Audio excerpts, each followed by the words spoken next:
Hey everybody, Matthew Hollis here with 365 Films. Basically what I do is I review a film a day for 365 days. Today is day 27 and I'm reviewing Goosebumps. So basically Goosebumps is a film that came out last year in 2015 and I was kind of pretty excited for it, but I really didn't want to see it for a lot of reasons because I actually grew up with Goosebumps. There's some of the books that I read as a young adult or even more than young adult, and they also had a TV show, and those are the types of books between Goosebumps and Harry Potter that really got me into reading and really sparked a lot of my imagination. You know, R.L. Stine writing consistent Goosebumps books always kept me busy, and always reading those kind of, like I said, sparked my imagination when I was younger. And so when I heard that they were making a film about Goosebumps, I'm like, okay, there's not thousands, but there's 50 maybe different Goosebumps books. I don't know exactly how many, but there's a lot. So when I heard that, I'm like, are they going to pick exactly one book to go after? That's kind of weird. And they didn't do that. They actually based it. R.L. Stine basically is played by Jack Black in this film, and he lives next door, and this kid and his mom move in, and this kid just lost his father about a year ago, so they're getting a fresh start, moving from New York to Maryland, I believe, out in the kind of rural area in this small town. And so next door to them lives R.L. Stine, played by Jack Black.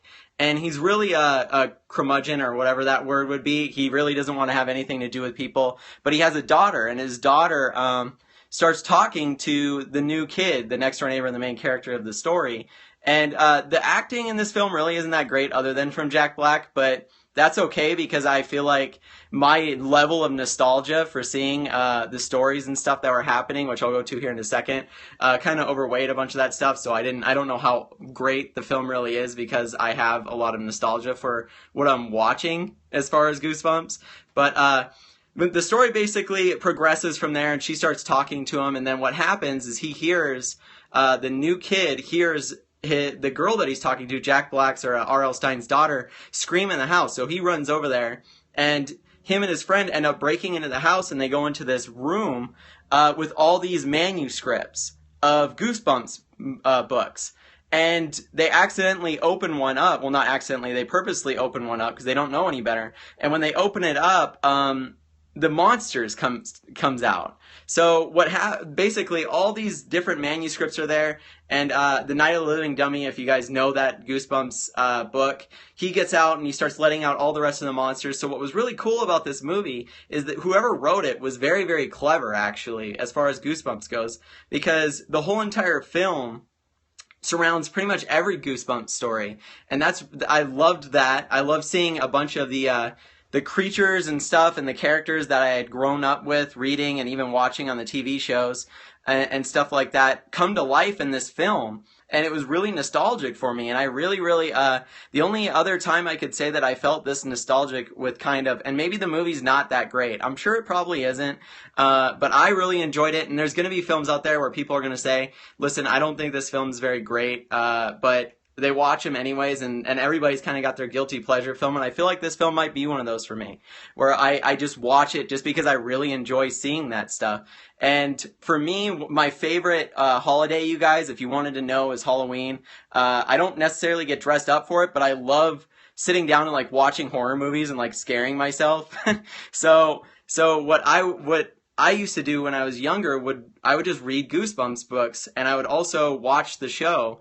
And it would freak me out, but I could never stop. I just consistently loved doing it. So I missed this film in theaters, and I really wanted to go see it. But like I said, I was kind of hesitant because I didn't want to be let down. I didn't want the film to be awful. Honestly, I didn't want to see all the characters that I'd grown up with kind of butchered like I did with Transformers. I grew up with Transformers as well. It was something that I really loved and enjoyed. Play with the toys, watch the show, and then when the Transformers movies started to come out, I don't know whether you guys like them or not. Obviously, you can have a different opinion on them than I have, but I hated them. So when I watched those, I was like, man, it sucks to watch characters that you really, really love and you grew up with just get butchered. And I was really worried that was going to happen with Goosebumps. And thank God, you guys, it didn't. It didn't. This film is really, really great for a Goosebumps film. I'm not expecting Oscar level caliber or something that's going to change my life, but as far as a Goosebumps film goes, I don't know how they could have kind of done it better other than cast better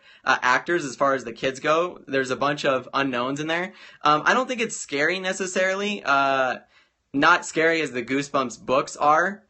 But I think it might scare younger kids just because some of the monsters that you see. I mean, there's like zombies in it and everything like that. And there's just a ton. Obviously, the dummy is probably the ventriloquist dummy is the scariest of the characters. But I really enjoyed the film, you guys. If you have children, or if you even have, obviously you don't have to be a certain age to watch this film, but I really recommend you guys check it out if you do love Goosebumps. I love Goosebumps, and I was very impressed with this movie and what it was able to do with the story and how it mixed all the things together. There was also some kind of like twists and turns in the story. Not that I didn't see them coming, but they were still cool to see that they actually were playing around with the story and stuff like that instead of kind of doing something cookie cutter like they very well could have done. So really appreciate you guys sharing this out. You can always recommend new films for me. I'm doing 365 film reviews this year. I started January 1st. So this is already day 27. I'm almost done with January, you guys. Almost done with January already. So almost 1 month down into this. And I was thinking lately that I might like pick a theme sometimes for either certain weeks or maybe even pick a theme for a specific month. Like I said, Halloween is one of my favorite holidays, if not my favorite holiday. So when Halloween comes around, I can't wait to start reviewing older films. I want to review like Frankenstein, the original Dracula, all those films from like the 1930s, 1940s, the old Universal monster films, as well as some horror films for you guys. So thank you guys so much for coming on here. I really, really appreciate it. Like I said, just recommend me some films, you guys. I got a lot to watch. So thank you guys again. Talk to you tomorrow. I'll have another film review for you tomorrow. Don't know which one. I'll just kind of pick it up and watch it. So thank you guys so much. Appreciate it. See you tomorrow.